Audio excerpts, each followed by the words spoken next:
Bona vesprada a tots, buenas tardes a todos. Como acaba de decir el señor vicedecano, pocos currículums mejores que el de Robert Archer para representar la hermandad o el diálogo entre tres lenguas muy distintas y sus literaturas, la lengua catalana, la lengua española y la lengua inglesa, y ya digo sus literaturas. Lo van a comprobar ustedes inmediatamente. Robert Archer vino a España por primera vez en 1967, cuando tenía 18 años, y desde entonces algo le atrajo para que haya pasado largos periodos en ella, en diversas ciudades, pero sobre todo Valencia, Barcelona y Madrid. Actualmente reside en Valencia y quizás estaba predestinado desde al menos esos 18 años a Valencia, porque se doctoró en la Universidad de Oxford en 1980 con una tesis sobre el poeta valenciano Ausiàs March. Era su primer acercamiento a uno de los principales poetas, como saben ustedes, medievales europeos. El primero, pero no, desde luego, el último.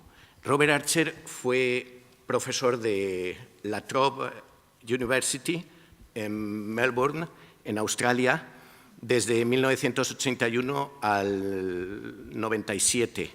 Después fue catedrático en la Universidad de Durham desde 1997 a 2005. Y desde este año hasta el 2013 ostentó la cátedra Cervantes del King's College en la Universidad de Londres.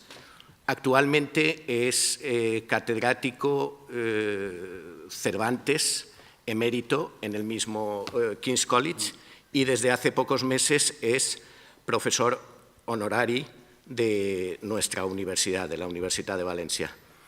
En cuanto a distinciones académicas, Robert Archer es miembro de la Academia de Humanidades de Australia, es miembro correspondiente de la Real Academia de Buenas Letras de Barcelona y del Institut d'Estudis Catalans. Su docencia en Inglaterra y en Australia lo han llevado por muchos caminos del hispanismo, pero sobre todo de la literatura medieval y del Siglo de Oro, y especialmente Cervantes, a través de cursos monográficos sobre sus obras en prosa y también sobre las interpretaciones del Quijote en el cine. Aquí en la Universidad de Valencia, precisamente este año, dedica un curso a Ausiàs March dentro del ámbito de actividades complementarias. Robert Archer ha publicado muchos libros y artículos sobre literatura medieval peninsular. No me puedo detener en la mención de todos ellos, especialmente artículos y libros sobre la literatura valenciana, Ausiàs March, como he comentado, y la del Siglo de Oro español, tanto en teatro como en novela picaresca como en poesía. Sus últimos libros, nada casualmente, se han publicado justo en Valencia o en Barcelona, también en Madrid.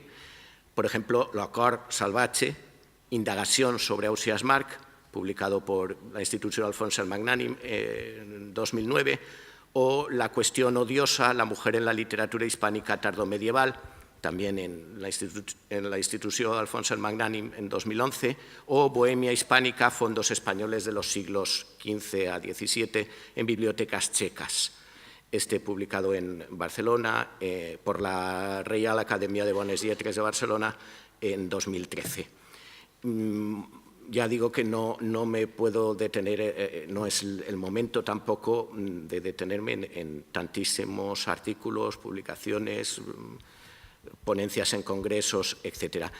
Sí quiero destacar que el próximo año se publicará, y está, si no me equivoco, en corrección de pruebas ya, para crear expectativa, se publicará su edición bilingüe catalán-castellana de la obra completa de Ausiàs March en la prestigiosa colección de letras hispánicas de la editorial Càtedra, y se publicará con el título de Ausiàs March Dictats. Habrán comprobado, por tanto, con esta mención breve de su currículum que, efectivamente, pocos académicos mejor que Robert Archer podían, como he dicho al principio, representar esa fraternidad, representar ese diálogo entre lenguas. Robert Archer nos hablará en su ponencia sobre comicidad y caracterización en Don Quijote de la Mancha, y le agradecemos enormemente su presencia. Cuando quiera. Primero, les voy a preguntar si me pueden oír perfectamente. Yo tengo una vocecita británica. ¿Sí? Pues muy bien.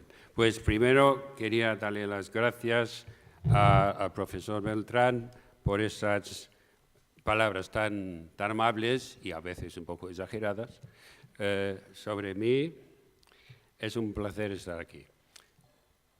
Bueno, realmente es un placer para mí participar en este congreso conmemorativo en homenaje a tres escritores tan emblemáticos como William Shakespeare, Ramón Llull y Miguel de Cervantes. Los tres contribuyeron con grandes obras a la literatura universal, como hemos oído, ya han hablado algunos colegas sobre este tema, y uno de ellos en mi propia lengua, y los otros dos en idiomas cuya literatura he tenido el privilegio de estudiar a lo largo de muchos años. Es interesante que se haya producido una coincidencia en la fecha de los centenarios, pero a mí me parece que este congreso celebra sobre todo el hito fundamental que cada uno de estos escritores supone para el desarrollo de su lengua como vía literaria. De Ramón Llull se ha dicho, que es el creador de la lengua culta en catalán, que él supo cultivar no solo con fines literarios, sino también teológicos y científicos. Los 243 libros en su lengua, en latín y en árabe, que se han perdido todos, pero los tradujo, eso sí, que constituyeron aquella arte con la que Llull quería explicar sistemáticamente la realidad visible y la invisible, sentaron las bases para creer en las capacidades expresivas y analíticas del catalán. Fe lingüística que obviamente ha pervivido hasta nosotros. Además, en algunas de sus obras en prosa, explotó con instinto de poeta los ritmos de la lengua, lo que resultaría fuente de inspiración aquí en Valencia, cuando en pleno siglo XV se empezó a cultivar la poesía en lengua catalana. Siempre me ha parecido muy significativo que en el inventario de la biblioteca de Ausiàs March, de los 7 libros conservados, 2 correspondían al beato mallorquín. En cuanto a William Shakespeare, que en los últimos años he vuelto a leer por completo, con deslumbramiento, no deja de maravillarme que todo lo que escribió sea tan magnífico. Está claro que en sus obras teatrales él luchaba por conseguir el éxito de público por encima de cualquier otra consideración. Entonces me pregunto, ¿era realmente preciso que esas escenas, esos parlamentos y soliloquios contuvieran un nivel poético tan extraordinario? Yo diría que son de una altura poética incluso superior a sus sonetos y otros poemas líricos. Sea como sea, dejó en sus muchos miles de versos un referente ineludible para todas las generaciones posteriores en la práctica de la poesía, a través de la explotación de las posibilidades metafóricas de la lengua. De paso, dejó en el inglés un legado difícil de aparcar por su riqueza y expresividad. Incontables expresiones traspasaron las fronteras lingüísticas y se han incorporado al pensamiento y la cultura de países del mundo entero. Respecto a Miguel de Cervantes, de quien hablaré a continuación, todos los grandes escritores en lengua española reconocen su papel imprescindible en el establecimiento de las normas de la buena prosa. Y no seré yo quien insista en los valores lingüísticos del Quijote, que es la bandera del español en el mundo. Solo les quiero hacer, con su permiso, 2 observaciones personales. La primera es el recuerdo del enorme placer con que leí la obra por primera vez cuando tenía 16 años, al encontrar una traducción impresa en papel Biblia en una pequeña librería de un pueblecito de la costa del sur de Inglaterra. En aquel momento se me abrió todo un mundo desconocido que me entusiasmó y al que me quise acercar. Más tarde me enteré de que esa traducción era la de Thomas Shelton, de 1612, por tanto contemporáneo de Shakespeare, y que era la primera que se había hecho del Quijote a cualquier lengua. Así se inició muy pronto, todavía en vida de Cervantes, la larga tradición de leer Quijote en el mundo anglosajón, que como ven, muchos continuamos cultivando con pasión. La segunda observación que quería compartir con ustedes es que siempre me llamó la atención que a mis estudiantes británicos y australianos les costaba bastante más entender a Shakespeare, que era en su propia lengua, que el Quijote, que era en castellano. Me parece una enorme suerte para los españoles contar con una obra maestra que traspasa los siglos y los países con una expresión relativamente fácil y de lectura tan amena.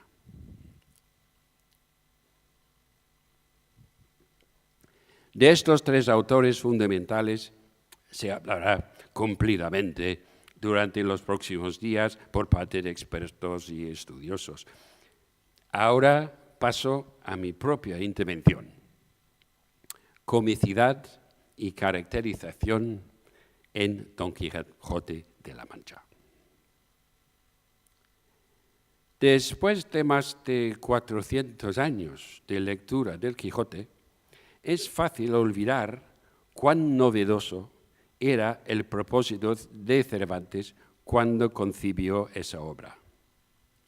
Lo más probable es que inicialmente pensara en una épica cómico-burlesca con la que aspiraría a emular en prosa lo que algunos poetas italianos habían hecho en verso, sobre todo Ariosto en su Orlando Furioso, de 1516, que es una obra maestra caracterizada por un finísimo sentido del humor en el tratamiento de los ideales caballerescos.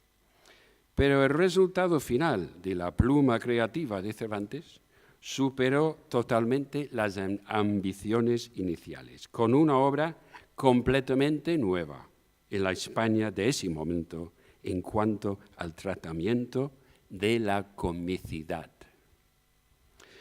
Recordemos que entre el Lazarismo de Tormes, de 1554, y el Guzmán de Alfarache, de Mateo Alemán, de 1599, hay un largo vacío en la composición de obras cómicas, consecuencia en gran parte de las presiones de la ortodoxia contrarreformista. El Lazarillo, un librito breve de sátira social y eclesiástica, está construido a base de burlas y engaños, en el que el narrador protagonista Lázaro es el más burlado y engañado de todos, reducido al final a objeto de risa a ojos del lector contemporáneo. 45 años más tarde, con el Guzmán, se introdujo la idea de una obra larga en la que la burla y el engaño pudieran tener más cabida, mediante una serie de episodios unidos y entrelazados por el hilo central de la vida del narrador protagonista Pícaro. Pero todo esto se concibe dentro de un contexto totalmente moral, con muchas digresiones insertadas entre los episodios. 6 años después se publica la primera parte del Quijote. Desde luego, en el Quijote no hay moralidades, y esto sin duda es un factor determinante del éxito del libro en los siglos posteriores. Tampoco existen maldad y sufrimiento como los que se describen en el Guzmán, o cuando los hay, no suelen tener consecuencias importantes. Todo se concibe dentro del marco de la comedia, y no hay lugar para elementos trágicos. Las pocas veces que se menciona la muerte ha sucedido antes de la historia. Las normas genéricas de la comedia son determinantes. Estas características del Quijote crean las condiciones para su aspecto más novedoso, que la comicidad se convierte en el factor integrante de todos los elementos del libro. Como nos recuerda el cervantista Anthony Close en el estudio Cervantes y la mentalidad cómica de su tiempo, Cervantes valoraba en el arte por encima de todo lo que él llamaba la propiedad. Con esto quería decir que los elementos narrativos debían ser perfectamente adecuados, necesarios para su desarrollo, para formar una parte imprescindible de la historia. En vez de la alternancia de elementos cómicos y serios, como en el Guzmán, todos los elementos narrativos del Quijote se integran en la historia cómica del loco hidalgo y en la cómica evolución de los valores de Sancho y la cómica relación entre ambos personajes en constante desarrollo a través de sus largos y sabrosos diálogos. La comicidad acaba absorbiendo los demás aspectos del libro, que son muchos. Los hilos narrativos secundarios, los parlamentos del culto inteligente largo enloquecido, las otras muchas historias que aparecen en el camino de Don Quijote y Sancho, incluso los pasajes de teoría literaria sobre cómo había de ser un libro de caballerías ideal para no violentar las normas clásicas de la buena narración. Todo, o prácticamente todo, se integra de una manera u otra en el conjunto de una historia en la que los dos personajes cómicos principales tienen suficiente presencia y solidez para que la coherencia narrativa del libro se pueda apoyar en ellos. Esta es una clave de su modernidad. Para conseguir esta coherencia en el conjunto narrativo es fundamental la concepción que Cervantes tiene de sus dos personajes principales, a los que, lejos de presentar como meros objetos de risa, les concede un papel central y aglutinador. Podríamos hacernos una mejor idea de cuánto dista este planteamiento del humor de otros escritores de la época si comparamos brevemente el Quijote con la continuación apócrifa que salió en 1614 bajo el nombre de Alonso Fernández de Avellaneda. Mientras en Cervantes las personalidades de Don Quijote y Sancho están en constante evolución e interacción a lo largo de todo tipo de situaciones graciosas, En Avellaneda son figuras que se definen por unos rasgos fijos y los valores jerárquicos del propio autor se imponen de una manera que imposibilita el acercamiento personal entre amo y escudero. Los personajes de Avellaneda carecen de interés humano, porque su función única es provocar la risa y reaccionar a cada nueva situación con la misma ridiculez. Sancho, objeto de un especial desprecio de parte del autor, aparece tipificado como villano, grosero y codicioso, y el humor escatológico, que aparece esporádicamente en Cervantes, aquí se multiplica. En cuanto al caballero de la triste figura, pronto se olvida de Dulcinea para convertirse en el caballero desamorado. Es un personaje lleno de soberbia al que el autor trata con malicia, enviándolo varias veces a la cárcel y condenándolo a pasar sus últimos días en el manicomio. De acuerdo con el concepto de la comicidad que se aplica a esta obra, no hay lugar para matices de ningún tipo, y la historia no sirve de vehículo para otras consideraciones, ni abarca ninguna dimensión que no sea la puramente caricaturesca. El resultado es una narración simplemente episódica.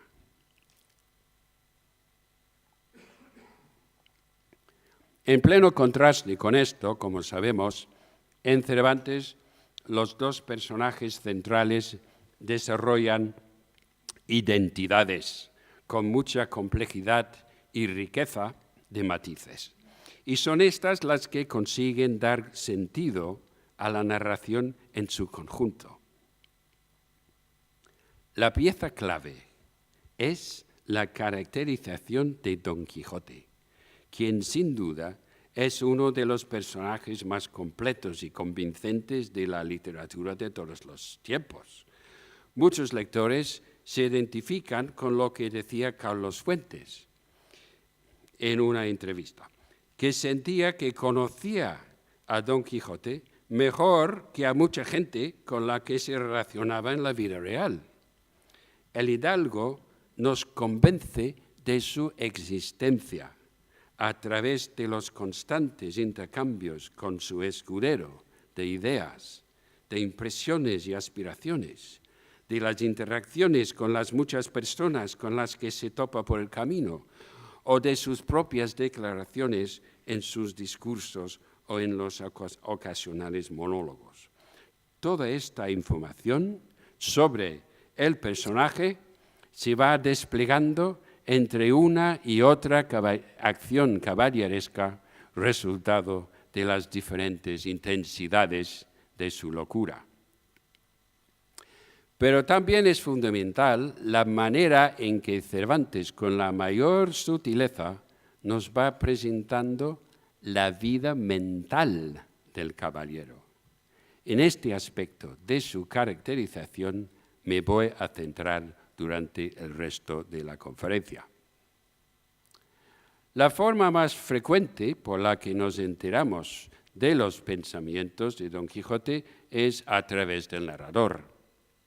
Por ejemplo, en el episodio de los rebaños de ovejas y carneros, donde el hidalgo se convence a sí mismo de que la gran polvareda son dos grandes ejércitos de caballeros. El narrador nos explica directamente lo que está pasando en la cabeza de Don Quijote con estas palabras. Pensó sin duda alguna que eran dos ejércitos que venían a investirse y a encontrarse en mitad de aquella espaciosa llanura, porque tenía a todas horas y momentos llena la fantasía de aquellas batallas. En un pasaje como este, es el narrador quien nos lo explica todo lo que Don Quijote hace y dice y piensa.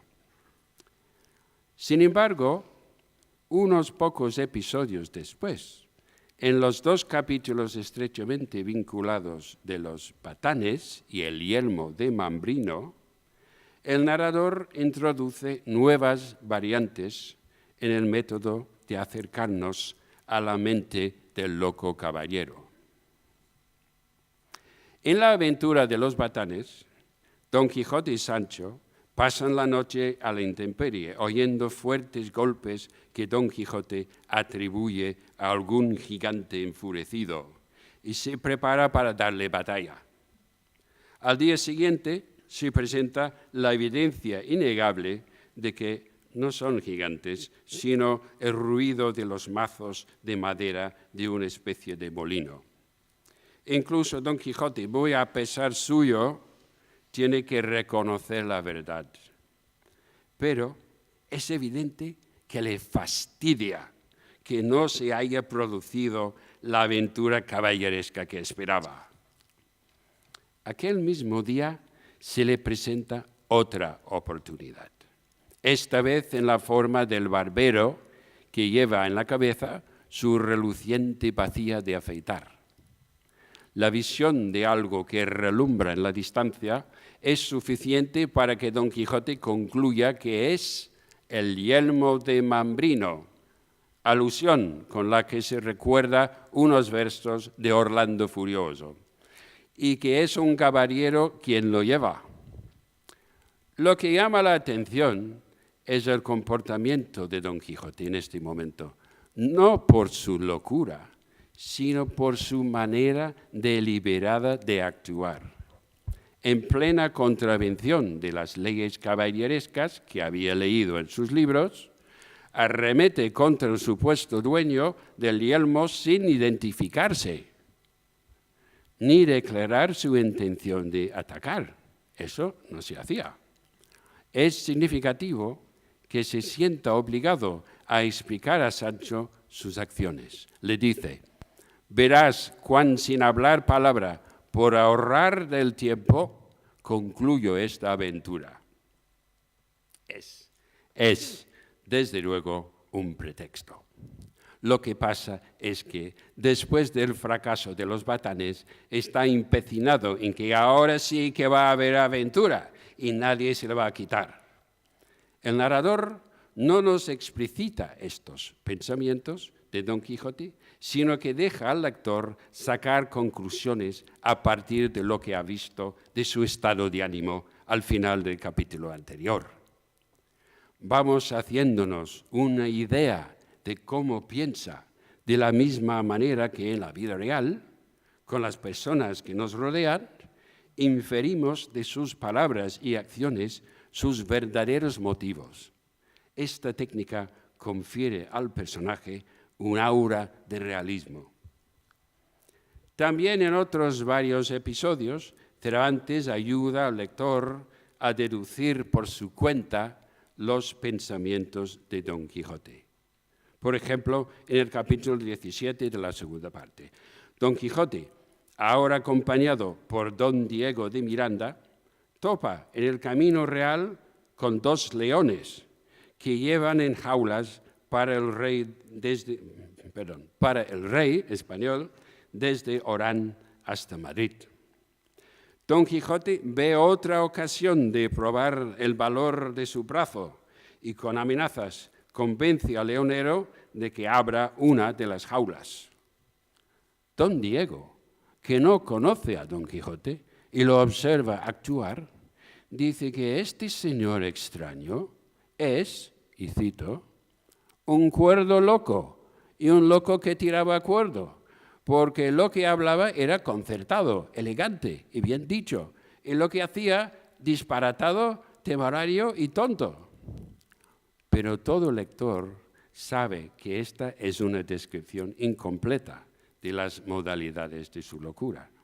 Don Diego no ha visto los arranques descontrolados que se apoderan de él, por ejemplo, en los episodios de los molinos o los rebaños y la repentina furia en el episodio del retablo de Maese Pedro.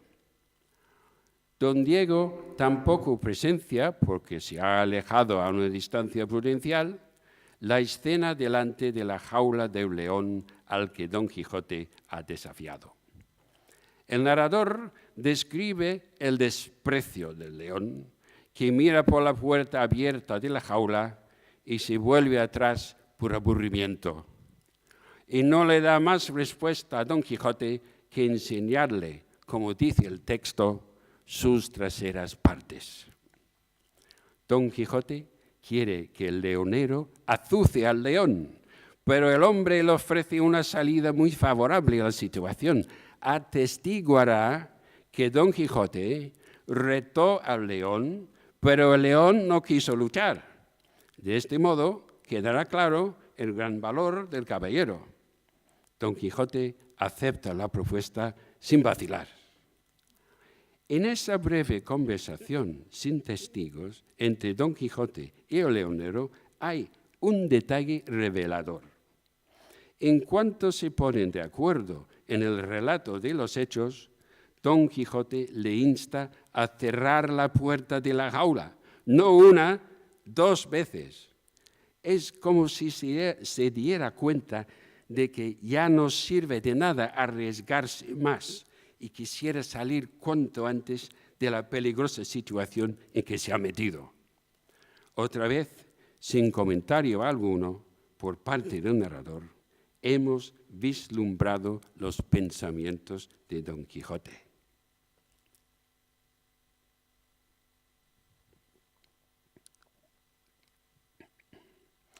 Pero, ¿dónde sus procesos mentales parecen revelársenos de manera más extensa?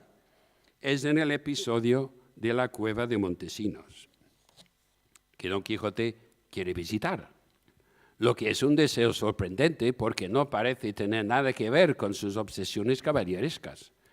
Entonces Don Quijote se hace espeleólogo y baja a las profundidades. Media hora después, los de arriba tiran de la soga y Don Quijote aparece colgado de ella, profundamente dormido. Luego empieza a contar las maravillas que ha visto ahí abajo, un castillo con paredes de cristal, a varios personajes del romance popular de Belerma y Durandarte, y también a Dulcinea del Toboso y sus 2 doncellas en la forma encantada de campesinas, tal como las había señalado Sancho varios capítulos antes en un divertidísimo encuentro en el camino. En toda la narración que Don Quijote realiza de sus experiencias en la cueva, el narrador no interviene, renuncia a su papel omnisciente y no hace ningún comentario sobre lo que realmente pasa.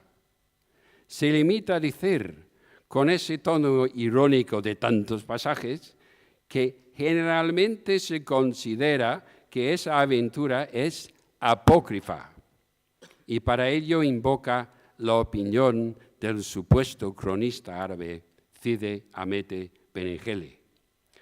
Aunque a este le parece imposible que Don Quijote haya mentido, deja caer que Alonso Quijano, al final de su vida, ya recuperada la razón, había confesado que lo de la cueva de Montesinos se lo había inventado. En medio de tantas dudas sobre la veracidad de lo sucedido, en ningún momento se nos ofrece la explicación obvia, que todo fue un sueño. Más de un crítico ha afirmado que este pasaje es uno de los mejores sueños descritos en la literatura antes de Galdós. La idea de enviar a Don Quijote a lo hondo de una cueva, dejarle soñar y darle el papel de narrador de su propio sueño es genial, por supuesto. Pero no es del todo invención de Cervantes, quien se inspiró en un libro de caballerías. Es una fuente sorprendente porque el libro en cuestión, Sergas de Esplandián, de García Rodríguez de Montalvo, publicado en 1521, es el primero que el cura y el barbero echan a la hoguera en su escrutinio de la biblioteca de Don Quijote, en la primera parte, alegando que la obra es muy inferior al Amadís de Gaula del mismo autor. Y yo diría que tiene toda la razón. A pesar de este juicio negativo sobre Resplandián, Cervantes claramente no se había olvidado del extraordinario capítulo 99 de ese libro. En él, el propio autor Montalvo, estando de caza con su halcón, cae al fondo de un pozo seco y ahí ve muchas cosas maravillosas. Primero, una gran cueva por donde la maga, Urganda la desconocida, se le acerca, sentada, claro, en un dragón. Después, un castillo con otros personajes, todos de su propio libro, en estado de encantamiento. Finalmente, Montalvo cae en un profundo sueño y cuando se despierta, está sentado en la silla de su caballo con el halcón en el brazo. Hay muchos otros paralelismos que saltan a la vista, como mostró María Rosa Lida en un conciso artículo. Cervantes se inspiró en esta idea de Montalvo como recurso para revelarnos lo que ronda el subconsciente de Don Quijote en este punto de su trayectoria vital. Por una parte, nos sorprende en un caballero andante de nobles ideales descubrir que su cabeza rebosa de banalidades.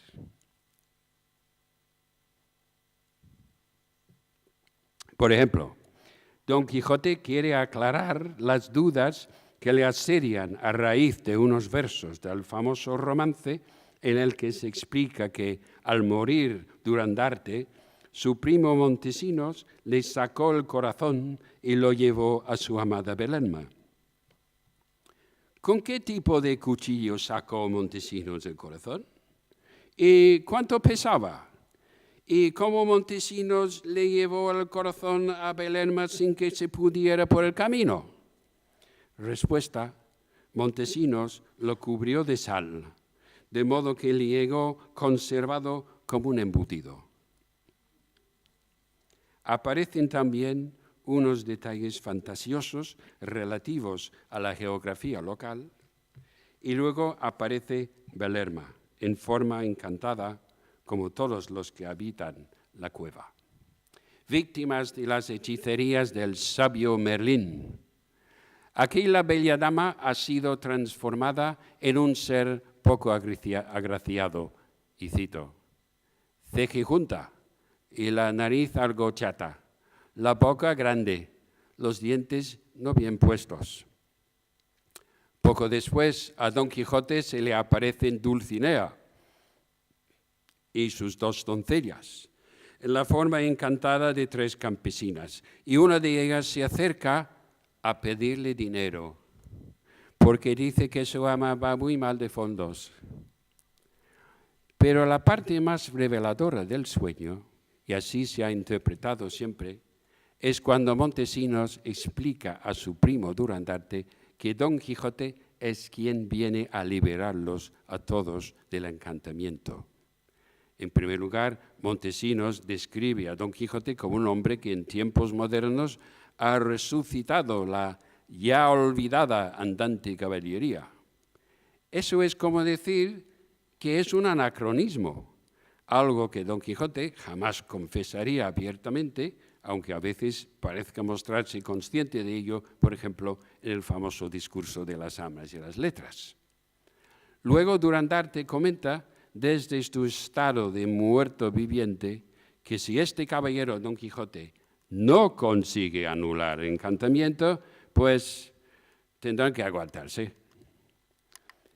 Es un momento en que Don Quijote parece revelar desde el subconsciente sus propias dudas sobre su eficacia como caballero andante moderno.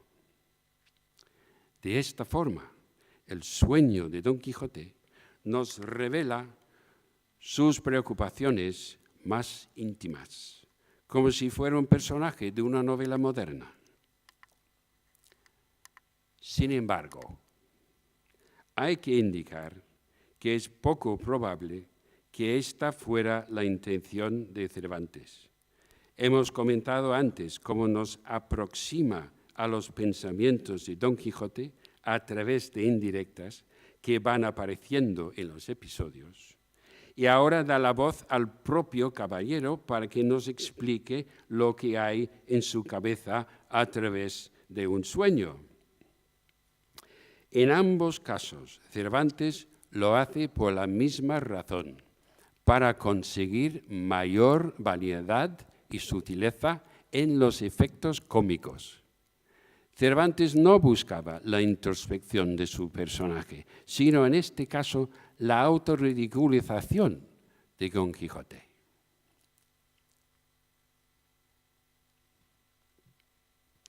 En el resto del libro hay un notable cambio en el enfoque de la comicidad, sobre todo en esa larga parte de la historia que transcurre en casa de los duques, donde las aventuras de Don Quijote y Sancho son creadas a propósito por los nobles y su gente.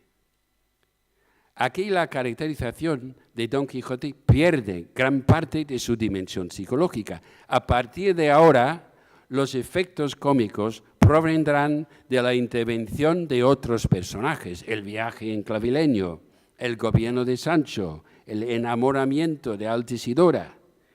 Este nuevo modo cómico deja menos lugar para ambigüedades, contradicciones o indirectas sobre los pensamientos más íntimos de Don Quijote. Su vida mental solo tiene algo de protagonismo en momentos de monólogo interior dramático. Por ejemplo, el que se produce tras la visita nocturna a su dormitorio de la ya muy entrada en años doña Rodríguez, cuando el caballero teme un asedio a su virginidad. En cuanto Cervantes decide que ya ha explotado suficientemente la vena cómica de los pensamientos de Don Quijote, estos pasan a ser secundarios en la historia.